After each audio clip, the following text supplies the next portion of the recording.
কে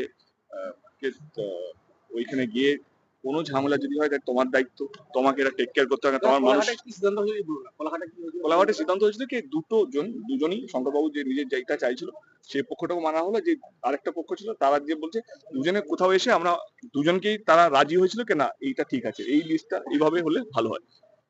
দুজনেই খুব ভালোভাবে আমরা মিটিংটা শেষ করেছি এবং আমাদের ইনফ্যাক্ট জয়েন্টলি প্রেস কনফারেন্স করার কথা ছিল। ওইখানে গিয়ে আমরা এটাই বলতাম আমাদের মধ্যে কোনো দ্বন্দ্ব নেই, আমরা খুব ভালো আছি এবং মেলাটা খুব সুস্থভাবে হবে এবং মেলার কি কি উদ্যোগ আমরা নিয়েছি প্রাইসটাকে কন্ট্রোল করার জন্য, এই কথাগুলোই বলার কথা ছিল। কিন্তু যাওয়ার পরে পরিস্থিতি যেভাবে হলো, আমি একটাই কথা আমি আমার ঘাটালের সবাইকে বলতে চাই, ঘাটালের মানুষকে বলতে চাই, আমি দুঃখিত এটার জন্য, এই ঘটনা ঘটে যাওয়ার জন্য, কিন্তু কথা দিচ্ছি এরকম ঘটনা আর হবে না।